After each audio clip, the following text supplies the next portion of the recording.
In fact, that's actually where having a case decline sort of hurts a little bit. We are the Armed Attorneys. Today we're talking about the latest commercial from Ring security cameras and a warning shot turned deadly captured on video. We're going to be going over the law of this particular state, the Castle Doctrine, duty to retreat, all those good things, kind of pick it apart and give you our takes on it. But before we begin, show your support for the Second Amendment by hitting that like button. And to start things off, Emily, where are we? So we're in Minnesota, and we have this news clip, which is covering the incident and letting us know that charges were declined against the homeowners who ended up first firing warning shots and then actually shooting the intruder or would-be intruder. I guess we can go ahead and roll the clip. Depending on how much of the clip you watch, you can see that it's 6 degrees in Minnesota that night, which as Texans, we're like, yikes. What? I mean, it's what, tomorrow's November 29th. We're filming today on Monday, and it's going to be nearly 80 degrees here in Houston, Texas. So that's really beyond what we generally do, but that's neither here nor there. Here we go. After checking the locked gate, surveillance video outside the South Minneapolis home shows Martin Lee Johnson hopping the fence. A motion light turns on as Johnson approaches the home. According to police reports, the homeowner, a 53-year-old woman, heard Johnson wiggle the door handle and his steps on the deck. So she told her 26-year-old son, who lives with her, and grabbed her handgun as Johnson entered the family's detached garage. The homeowner opened the sliding door and fired warning shots in the air. On the surveillance video, you can hear the homeowner's son's voice as he joins her in yelling at the intruder.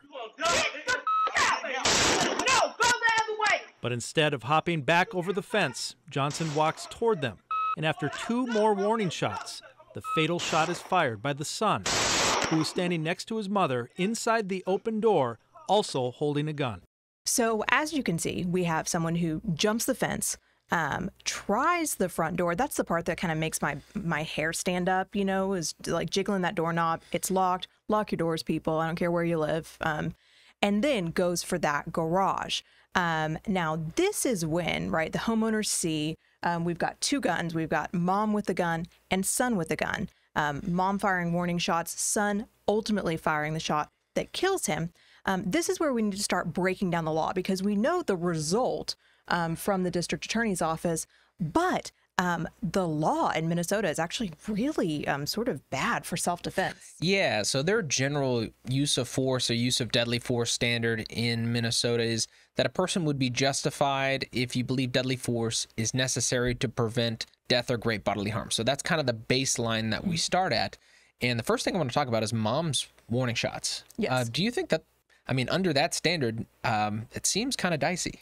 I agree. I actually, and of course, look, personally, I'm not saying that I think mom should have been charged, because I absolutely do not think that. But just realistically, when we look at these things, I look at them with an eye towards, what's kind of your most anti-gun district attorney going to hang their hat on, and is it going to work? And if you had an anti-gun DA and police hang their hat on the law here against mom, I actually think mom is going to have a tough time. I'm glad they didn't. Right. But so here we go. Here's a little bit more specifically that deadly force standard. And bear in mind that Minnesota, they have something I guess you could sort of call Castle Doctrine, but it's not Castle Doctrine in the way we think of it, like an NRA model law that we have in the rest of the country. So here we go. In Minnesota, deadly force is legally justified when you're resisting or preventing an offense which you reasonably believe exposes you or another to great bodily harm or death, or preventing the commission of a felony in your place of abode. That's Minnesota statute section 609.065. So here is, I think, the initial problem, right? Mom fires warning shots.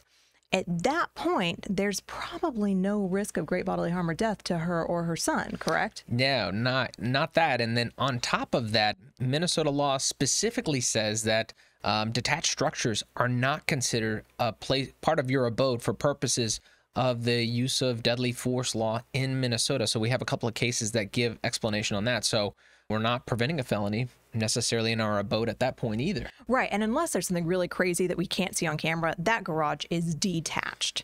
And that makes a huge difference with regard to whether or not something is your castle, right? Right. Attached versus detached garages. Yeah. Now, the next thing that a prosecutor would look at perhaps is does the law impose a duty to retreat? Are you legally required to try to escape before using force or deadly force?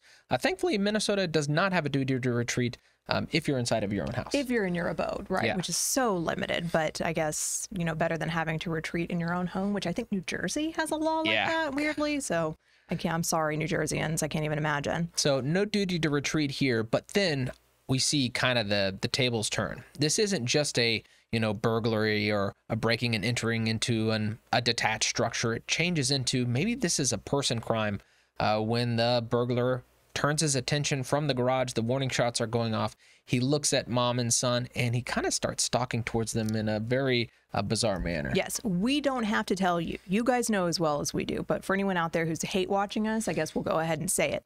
If you have a gun in your hands and someone is progressing towards you, despite your threat to use deadly force against them, their intentions are not good. They are a danger to you. They are going to disarm you. They are about to draw their own weapon.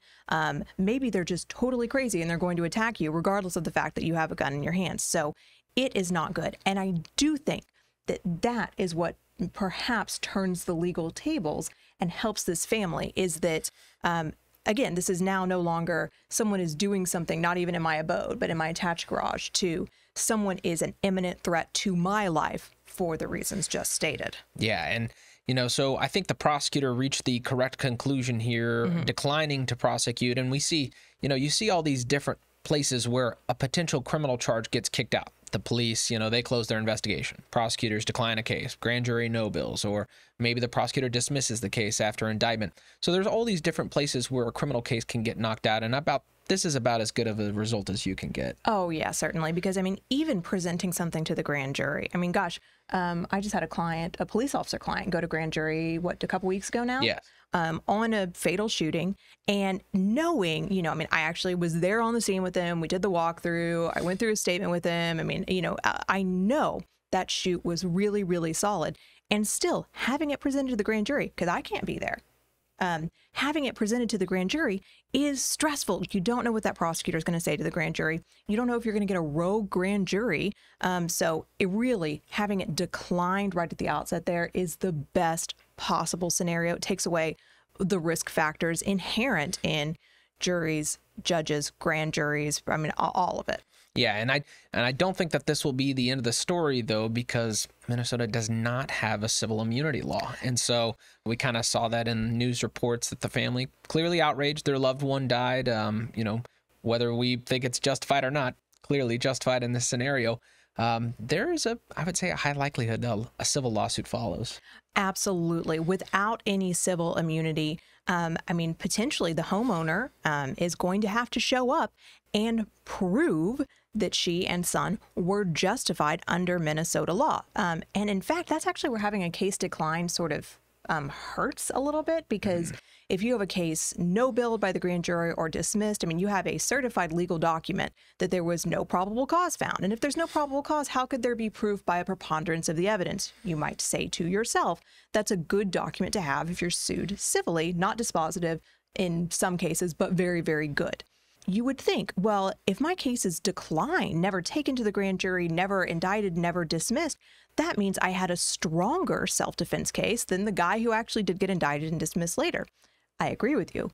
However, those people really get punished in the civil process, in the civil system, because they don't have that nice, clean document, certified, signed, to say you did the right thing, you acted within the bounds of the law. And so they really are just relitigating the whole incident. You're hoping that a judge does the right thing, perhaps ultimately hoping that a jury does the right thing. Gosh, with a tough call, especially on the warning shots. And if I'm that family, I'm looking at that video and I'm saying, it was cold outside. He's just trying to find a place to warm up. Not that that makes it justified, but you can see how, you might play on some juror sympathy that way. And you might actually end up getting somewhere because there's no protection in the state of Minnesota. But I think that shows us that good facts make good law, and we hope you enjoyed this discussion. If you did, consider subscribing, hitting that like button, and help us fight the anti-2A algorithm by sharing this video. And please leave us questions, comments below. We are making this video because someone brought it up in our comments. Until next time, we're the Armed Attorneys.